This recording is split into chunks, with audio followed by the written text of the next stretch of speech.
For the purpose of feeding the spirit. That's all he's doing.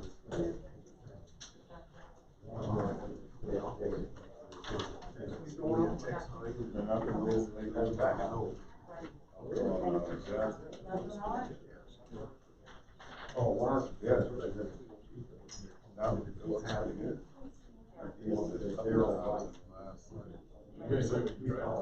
No, I saw a couple of them. No, sir. No, sir. No, sir. I thought about you when I saw the trash up. That's the hardest to mention about it. Yeah. And then you put a video on. Where's that?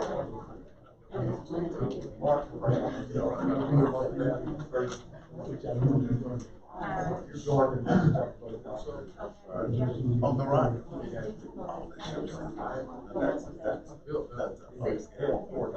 I've used that one too.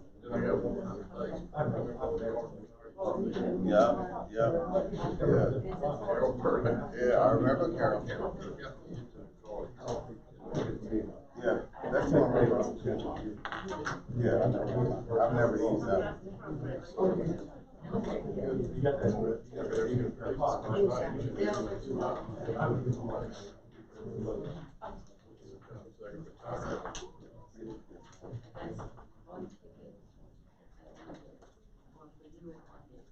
And I'll let you know when you see it. Thank you,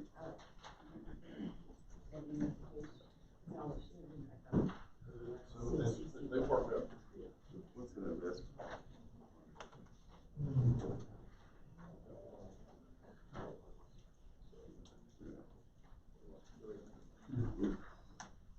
Wow.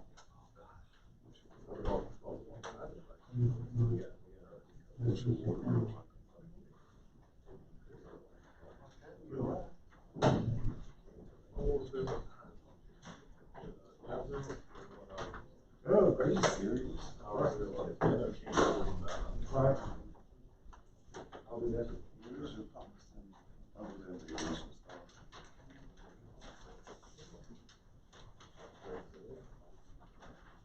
Other than the initial stuff.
Gotcha.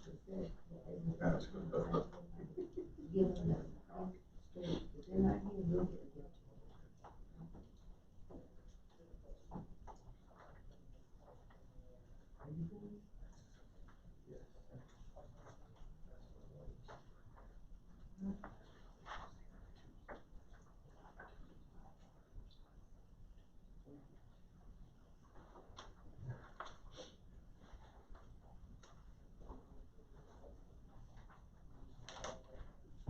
It is now 6:00 p.m. I'd like to call the regular meeting of Sumter County Council for Tuesday, October 26th to order. Ms. V, would you please give us an invocation? Let us all stand and please remain standing for the Pledge of Allegiance. Let us pray. Our dear kind Heavenly Father, we do thank you for allowing us to come again to the table that you have prepared for us to serve this county in our elected positions. We acknowledge you as the one in whom we live and move and have our being. And we thank you for this county. We thank you for the state and the federal government that you've given us. And we ask that you come into our presence. We welcome you into our presence and ask that you abide with us and help us to make decisions that are pleasing in your sight. We ask your blessings upon everyone that is present and who saw fit to come and partake in what we have to give in this local government. We ask you to continue to bless the men and women who serve our country in uniform, especially those who are serving in harm's way. Let them know that they are not alone. And as we go through every item on our agenda, we just thank you and thank you for helping us to be good stewards of what you have blessed us with. These are our blessings we thank and ask in your name. Amen. Amen. Let's play say pledge. Pledge allegiance to the flag of the United States of America and to the republic for which it stands, one nation, under God, indivisible, with liberty and justice for all.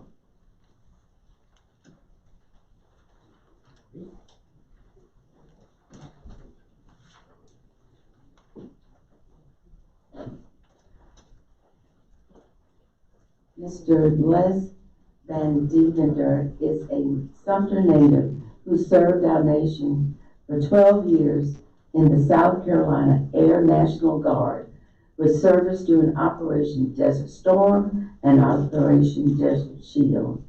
He was first inspired to serve our country after attending an air show at Shaw Air Force Base with his father. Les has been the Information Technology Director for Sumter County Government since January 2021 and enjoys working with a skilled team of IT professionals. Les and his wife, Chris, have been married for 24 years and have a son, Jordan. His wife teaches at Sumter High School and his son works for Georgia Pacific while also serving as a volunteer firefighter with the Sumter Fire Department. Les and his family lives in County Council District 7. Thank you for your service. Thank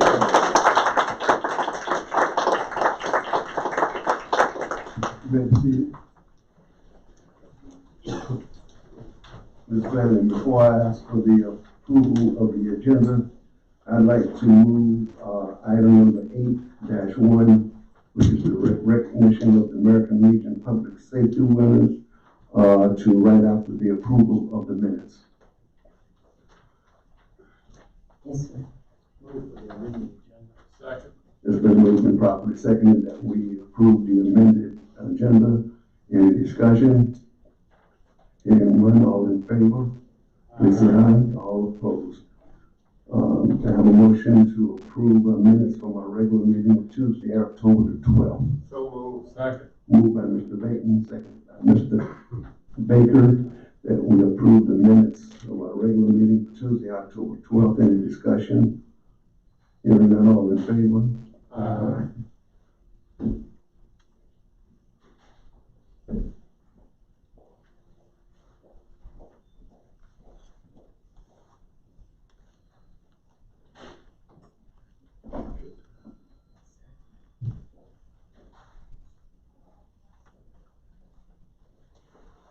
Who's responsible for this fancy new equipment? IT department helped me purchase that fancy So, it's you, right? Hello, Esther? Is it on? Yes, sir. Come now to the portion where we're recognizing, the American Legion, officers of the year. I'm gonna read just one certificate completely. The rest of them are the same with the exception of the name change and the department that they represent. Sumter County Council commendation on behalf of Sumter County Council, Captain Terrence Dupree. You're hereby commended for receiving the 2021 Outstanding Firefighter of the Year Award from the American Legion Post 15. This award reflects your years of dedicated and committed service to the citizens of Sumter County through your devotion as a firefighter. Council members congratulate and applaud you for being the best of the best and for making Sumter a better place to live, learn, work, play, and worship. Is Captain Dupree here? We will get this certificate and award to him. The next one is Senior Corporal Gary Deaver for Outstanding Deputy Sheriff of the Year.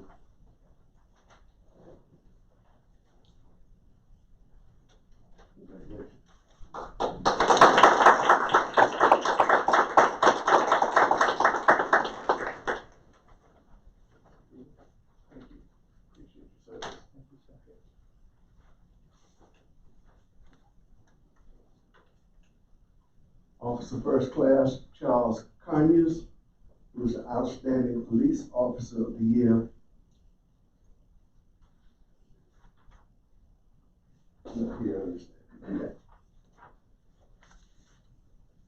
Next, Corporal Alicia Haynes, Outstanding Detention Officer of the Year. Everybody, they walk.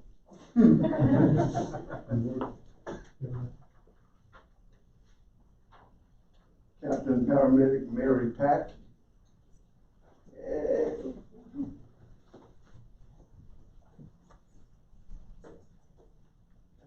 Thank you.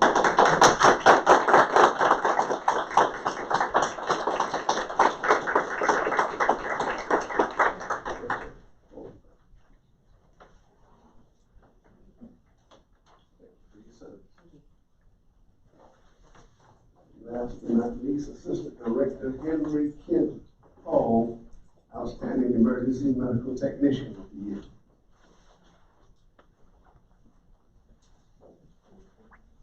Okay.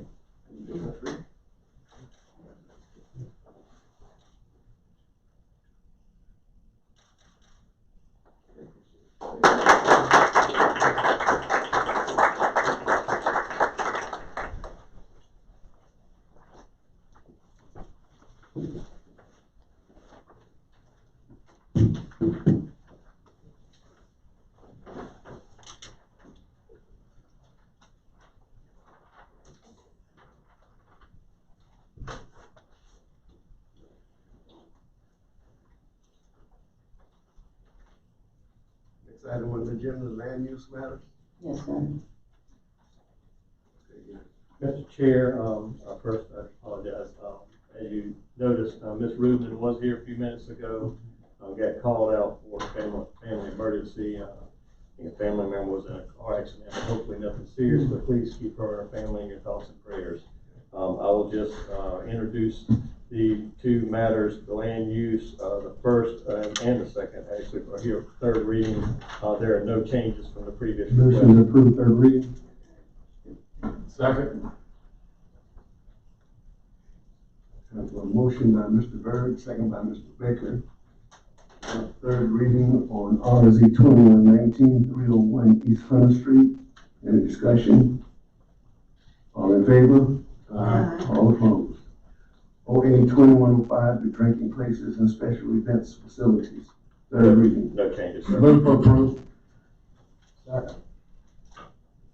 Moved by Mr. Baker, seconded by Mr. Edens. that we have third reading on 08-2105 in discussion. Hearing none, all in favor? Opposed? Ordinance amendment number 2105 is approved. Ordinance number 21964, and before we do reading, we will have a public hearing. Mr. Chairman, members of council, you've had a couple of readings on this. This is just an ordinance to authorize a multi-county industrial park in conjunction with Kershaw County. We've had taken questions before public hearing. Hearing no questions, public hearing for ordinance number 21964 is now open.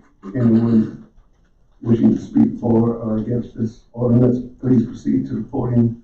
State your name for the public.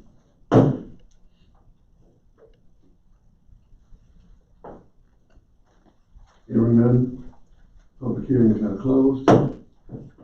Move for approval. Second. Been moved by Mr. Bird, seconded by Mr. Baker, that we approve third reading for ordinance number 21964. Any discussion? Hearing none, all in favor? Aye. Ordinance number 21964. Proclamation proclaiming October 24th through 30th, 2021 as Respiratory Care Week in Sumter County, South Carolina. Ms. Brandon. Council members, whereas respiratory diseases are among the most common medical conditions in the United States, and whereas since 1982, the American Association of Respiratory Care has been the sponsor of National Respiratory Care Week, and during this week, respiratory care practitioners are recognized for their work that includes specialized treatment to patients diagnosed with respiratory illnesses such as COVID-19, acute respiratory distress syndrome, chronic obstructive pulmonary disease, pneumonia, asthma, and many other diseases. And whereas during the COVID-19 pandemic, respiratory care professionals have risen to the challenge and put their health at risk to take care of COVID-19 patients and have been on the front lines of the pandemic from the beginning. And therefore, I, James T. McCain Jr., Chairman of Sumter County Council, on behalf of Sumter County Council members, do hereby proclaim October 24th through the 30th, 2021 as Respiratory Care Week in Sumter, South Carolina, and laud all respiratory care practitioners for their dedication in treating and preventing all types of illnesses, especially during the fight against COVID-19.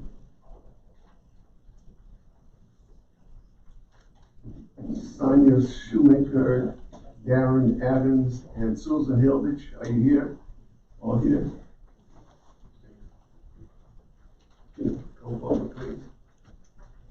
I see Mr. Jeff Farr over there is the new principal Help to Me CEO with you, Jeff? Yes. Okay. Mr. Joseph DiPaolo. It's costume, not a prison.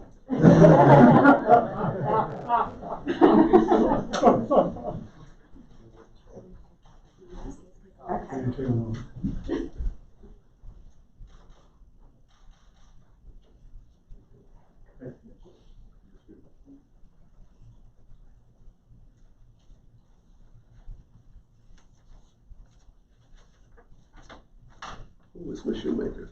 Department head. That would be you? Okay. Thank you. Thank you for all of your work. Thank you. Thank you.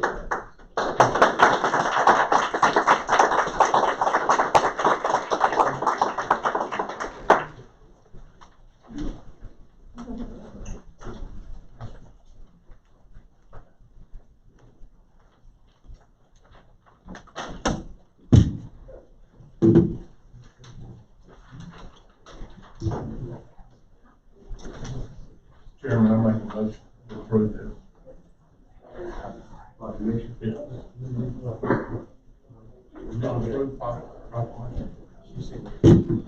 Second. Okay. Moved by Mr. Baker.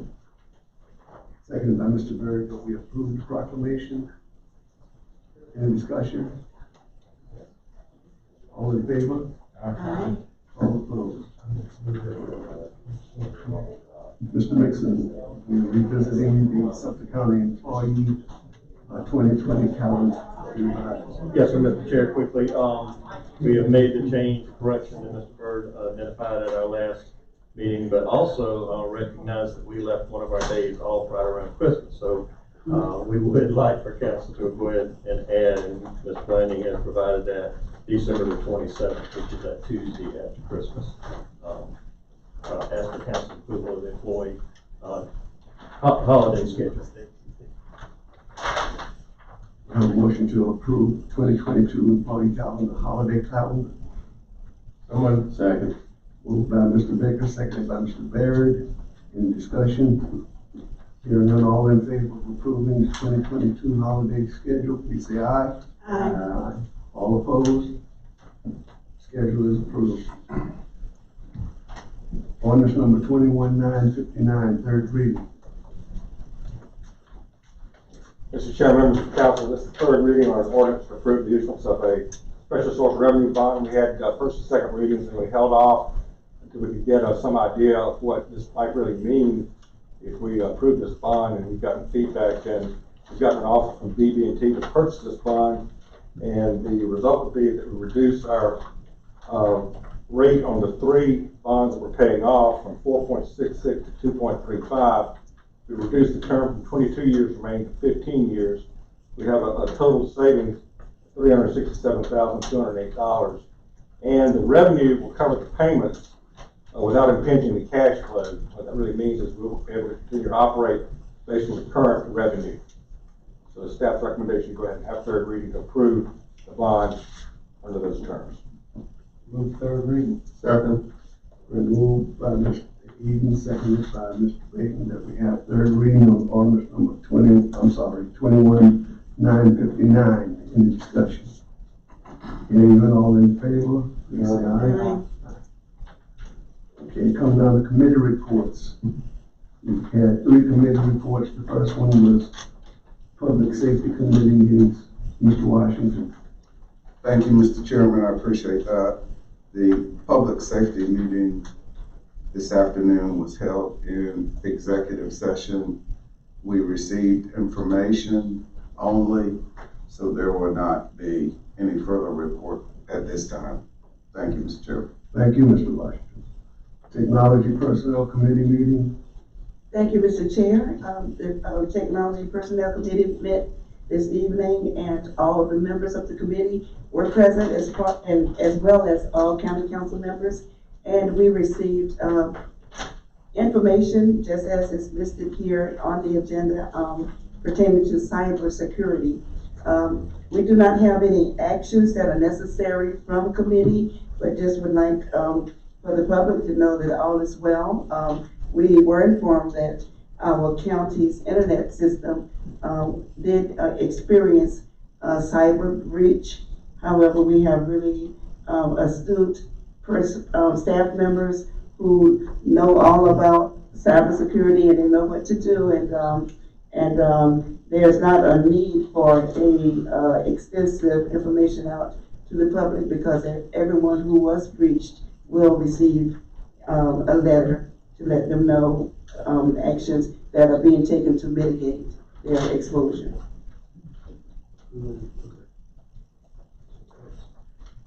The Fiscal Tax and Property Committee meeting met, and all members were present. From executive session, we have a recommendation, a motion and a second to use up to $50,000 from our infrastructure fund for the purpose of railroad spur maintenance as it comes about during the year. We have a motion and a second. Any discussion? Hearing none, all in favor? All opposed? We also received, for information purposes only, The audit results from the Department of Revenue concluding that the audit for the Capital Project Sales Tax Act and 2014 referendum that was approved by the voters. Although the county is in compliance, the department has made two recommendations. One recommendation is to place the collected money and bond proceeds in an interest-bearing account to earn additional monies. Second recommendation is to create an expense account specifically for the authorized capital projects in order to create a better audit trail. All in all, it was an excellent audit and very proud of it. Congratulate staff. Come down to report from council members on other meetings, trainings, and or conferences. Mr. Chairman, I'd like to report on the veterans in Sumter County, please. From the report that's given, the administrative report, I'm noticing that since November of 2020, 38 veterans died as a result of COVID-19. As you know, I've been keeping a record of the veterans in Sumter County. And as of today, October 26th, there were 175 veterans that have died in the past 323 days. And this is since December of 2020. The source of this information is the Sumter item obituary. So what we're having is that every other day, a veteran is dying in Sumter County. The demographics of these 175 deaths, the average age of the veterans is 75, ranges from 27 to 100 years old, died from military service. The branch, military branch, Air Force 80, Army 62, Navy 13, Marines 5, and others, which is National Guard and so forth, 18. So again, I just want to remind everyone that even though we are seeing a slight decrease in the number of deaths, they anticipate during the winter months that we will see an uptick. So they are encouraging people to wear masks and social distance. They said this uptick will do because in the winter months, a lot of people will be indoors rather than outside. So again, please wear masks. And if you haven't been vaccinated, over 90% of the people that are hospitalized, that are in intensive care units, that are on ventilators, are unvaccinated people. Thank you. Thank you, Mr. Pete. Excuse me. Mr. Chairman, I'd like to make some comments. Thank you, Mr. Chairman. In our last meeting, we had some discussion about the capital penny tax. And of course, we got the clean audit today, and I think that's good. And we are approaching the next round.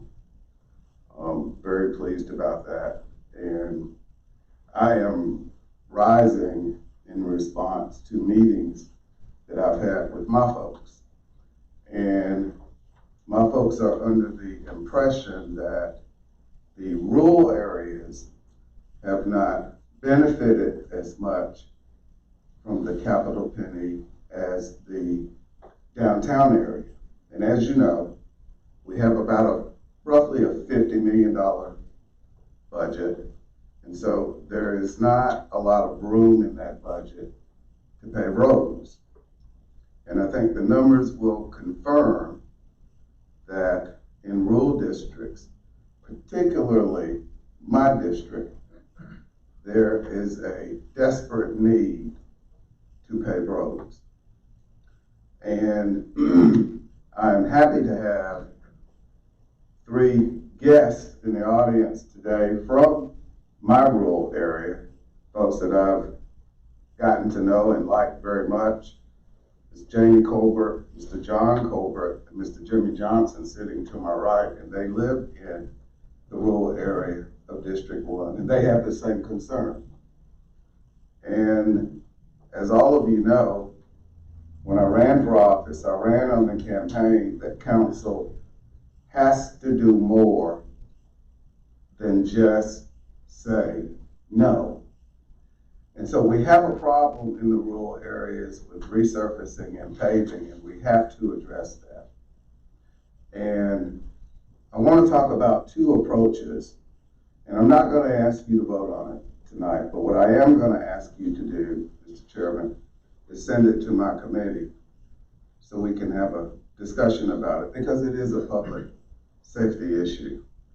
And a couple of the options are, with this round of the capital penny, which I think, if I am correct, is the third round, we would like to see half of that money go to paving rural roads, particularly in the 5 districts that are rural. There are 2 districts on the council that probably do not have that problem. But the others do. And the money is not there to do it. But with the penny, we can make some progress. But there's another option. We can also ask the public to support an additional penny for roads only. Now, the roads downtown are in good shape. I saw the article this week about Patriot Park and the slides. I saw the councilman from Wilson Hall sliding down the slide. And let me just say, I don't fault him for taking care of his district. That's his job. That's what he's supposed to do. But the other areas are suffering, not only with roads, in other areas as well. And we have to find a solution, because the folks in the rural areas are paying taxes just like the folks downtown. But most of the money is coming downtown. So I'm asking this council to work with me on addressing that issue, particularly in my district. But Councilman from Dazzell has that issue. Councilman from Pinewood has that issue. Councilman from Myrtle Beach Highway has that issue. And the council lady from Shiloh has that issue. We have to find a solution. The county administrator is doing the best he can with the limited dollars that he has to address some of these issues. He and the new public works director have ridden some of these roads with me, and they both can tell you they are in horrible condition. Some folks have been waiting as much as 20 years to get their roads paved. I think about Ms. Catherine Washington out in Wedgefield. Think about Ms. Yvonne China out in Rumburg. I think about my folks here tonight. And so what I'm asking you to do tonight is to send this to the Public Safety Committee, which I chair, because it is a public safety issue, so we can have some discussion about it. Because I'll tell you, a lot of people in the rural areas are thinking about not supporting the penny because they feel left out. And if there's another solution besides the penny, then we need to figure out what it is, and we need to help these people. This is a basic service, and I am about basic services. That's not a Democrat issue. It's not a Republican issue. It is a people issue. And if the folks downtown have good roads, sidewalks, lights, they're not incapacitating their cars, driving over holes in the road and patched places, the people in the rural area deserve the same thing. So at this point, I'm introducing it to you, as a conversation that I would like to have in committee. And I'll remind you, there are things that have been done on this council that I have agreed and gone along with.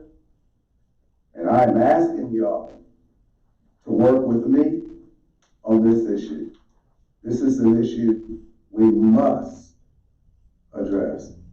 Mr. Chairman, I thank you for the time to lay this issue out. And I hope that we will have conversation about moving this issue expeditiously. Thank you, Mr. Chairman. Monthly reports, Mr. Mixon. I'm sorry. No problem. There was just one, and it was the COVID report, and it's in your packet. Yeah, Mr. Mixon, County Administrator. Mr. Chair, council members, good evening. I have the distinct honor and privilege tonight to introduce to you and to the community our new Emergency Management Director, Ms. Donna Dew. Many of you know Ms. Donna. She has been with us for a number of years. I could probably spend a great deal of time over the next few minutes telling you about all accolades and her quality work, but I will just say that we've got the right person for the right job. Look forward to working with her, and I know she looks forward to working with council and the community. We hope in her position that she does very little, because when she's involved in an issue, it's usually some major disaster in our community. So we hope that she does very little in that arena, but spends all of her time preparing and training others to be ready for those emergencies. So welcome, Donna. We look forward to working with her in her new role. Congratulations, Donna. Okay, the second item I'd like to report out on is a quick update on the ARPA funds. As you know, we had out for application the mini grant process. As of last Friday, it has closed. We had 78 applications. Those 78 applications total a request of $1,132,000. As you know, council appropriated $500,000 toward this cause at this time. We do not know. We are going through those applications now to see how many would actually qualify. As you know, they have to meet the standards of the federal government as it relates to the ARPA funding. But we are working through those applications now, and then there will be a review committee that will present to council the findings. The mobile home repair ARPA project, mentioned last time that we had a draft proposal. I'm pleased to announce that we've gone through that now, and those RFQs for those for that mobile home repair project will be out on November the 1st. That's next Monday. That RFQ will be out for 2 weeks. And again, this is not for the individual homeowners. This is for the organization that we hope to partner with that will manage that project for us. We know that there are a couple of very qualified candidates in our community to do this, but we don't know if there are others. So we will be sending out that RFQ, and we believe 2 weeks is ample enough time for them to return that application process, at which time we'll do an evaluation and bring that information back to council. Based on the information we will receive, we will then lay out a schedule so that we can start taking application, or excuse me, those organizations can start taking application for those mobile home repairs. That information, I'll let you know, like I said, it goes out next Monday. It'll be over 2 weeks, and we will advertise that in the newspaper as well as our webpage so that we'll get the information out. That's all I have, sir. Thank you. Mr. Chairman, if I could, I want to thank the administrator for his report. And as you know, the ARPA fund grant process was something that I raised with council, and council was generous enough to approve it. And since that time, I want you to know, and council, Mr. Chairman, that the city is also implementing a grant program. And the city is actually putting more into their program than we are, over $900,000 is what I understand, which is good. It's a good thing. But what I want to urge this council and urge the folks who will be reviewing those applications is that we want to give special sensitivity to the rural applicants. The rural applicants will not have the opportunity to apply for the city grants. But the city grants folks can apply for the city grants and the rural grants. When I proposed this program, it was intended, at least in my mind, for rural organizations. The city has followed suit with the city grant program. So I will be watching that very closely because I want special emphasis on rural organizations receiving the money. Besides that, as I mentioned, the city has put in just under $1 million, just as Clarendon did. And I was very happy that our administrator expressed a desire to maybe come back and do a second round, maybe later, when additional ARPA monies come in. But for the moment, I think our goal has to be, again, to look out for rural communities, rural organizations, and the city, of course, with their larger amount grant program can certainly take care of the city folks. So I want to put that out there in advance. So on the back end, if I have commentary about it, folks will understand where I'm coming from. Mr. Chairman, thank you again for the time. Mr. Chairman, may I please? Yeah, just wanted to,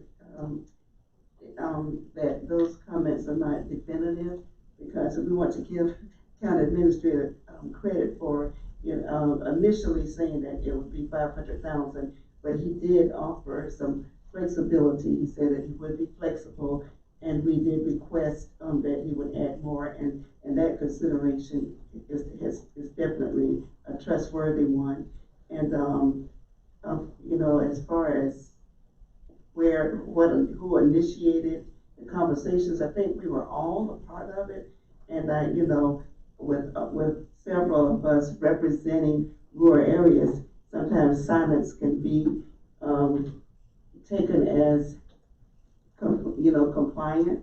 Sometimes I don't always say things out in the public, but under the surface, we have been really working hard to try to meet the needs of the rural areas with the roads and everything. And of course, the last penny for progress, we had several roads that were a part of it, and they have been funded and have been completed. And I think some were completed in District 5, in District 5 and District 1 and District 3 and District 7, and we are hoping for even more.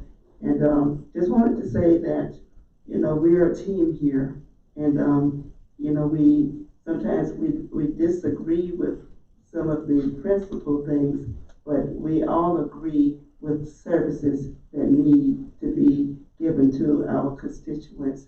It's never enough, but I think we can always come on one accord when it comes to meeting the needs. And I thank you for being vocal, the councilman from Rumber. Thank you for being vocal, but do believe that we all are working. We might look like a duck on the surface, but we are paddling like mad underneath. Thank you. Mr. Chairman, may I respond, please? I'm aware that we put out initially $500,000. And according to Mr. Nixon, the county administrator, we have over $1 million in requests. So it's going to be a very cutthroat and competitive process. But I would hate to think that worthy projects might get cut because we have a budget limitation. So I am encouraging this county, this council, and the administrator to increase that threshold. Maybe we need to raise it to $1 million. Because one person's project is just as important as another person's project. And I understand that certain districts have road problems. But other districts also have road problems. District 7 has problems with their roads that I represent. And I'm hoping that we can stick to the ordinance that we passed in prioritizing roads that need to be repaired or paved in a process that they go through based on need. Yes, there have been people out there that have been begging for roads ever since I've been on council for 15, 20, 16 years. So I know the problem and I don't understand. But let's not get rid of worthy projects because we don't have the money, especially when we do have the money. Thank you, Mr. Chairman. I just want to make a point of clarity to the public. The total amount of monies that we have initially set aside is $1 million in two pots. One is mobile home roofs that are over 20 years old, and the other one is these so-called grants. And I think that we made it clear that, first of all, they're gonna have to go through the process. Some of those projects may be overlapping, we don't know. Once the staff comes up with a final number, Mr. Nixon's gonna bring it back to council, and if we have to, we'll reconsider. So I just want to put that out there. We have discussed that. So it's not a be-all and end-all. The initial amount of money that was set aside was $1 million. So I just wanted to make that point for clarification purposes. Okay, coming down to public comment session. Any citizen wishing or desiring to speak may proceed to the podium. Limited to 3 minutes. Comments are made through the chairman. Anyone wishing to speak to council, please proceed to the podium. State your name for the record. Good afternoon, council. My name is William Oden, and I put thanks down there because we know we're getting a new veterans clinic. We're getting a new veterans retirement home. Hopefully I'll be able, I don't know about you, Gene, but we may be able to stay in that one. Thanks to the council for the hard work y'all did to make sure that happened, to get the increase needed for us to do that. So I don't know how often somebody comes to thank you as a council for what you do, but thank you for what you're doing for our veterans. And I'm looking forward to the old folks home. Hope I'm around that long. You're too young to go into the old folks home. Well, it's going to be a few years worth of building. I've been working with the folks from the Department of Mental Health and looking at that. And hopefully, if things work out like they're supposed to, we'll have another project for our veterans, part of that acreage that the council has set aside for us. So thank you for what you're doing for our veterans. And Gene, you know, I know you talk about our veterans dying. You're dying because we're old, man. But other than that, Don't say that. Don't say but other than that, thank you guys and thanks ladies again for what y'all do for our veterans. Thank you for coming home. I'm in trouble. Anyone else?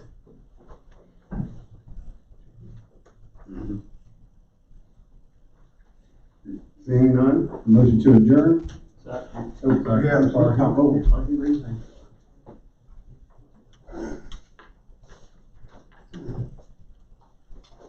Good evening. My name is James Marvo Johnson, known by my family Jimmy Johnson. And I just like to say this is my first time being here at your council meeting, and I appreciate being invited by Representative Washington. And I'm one of the people he's talking about in the rural area. I'm born here, but raised in the north. My mother came back down here in 2000, till she passed. I came back 7 years ago myself. I was coming back anyway because this is home for me. But ever since I knew my mom been down here in this area and where our home is built, the family estate and all, which is the road we talking about, Duffy Drive in Kings Bend. that road is really messed up. And like I said, I know I raised and stuff in the north.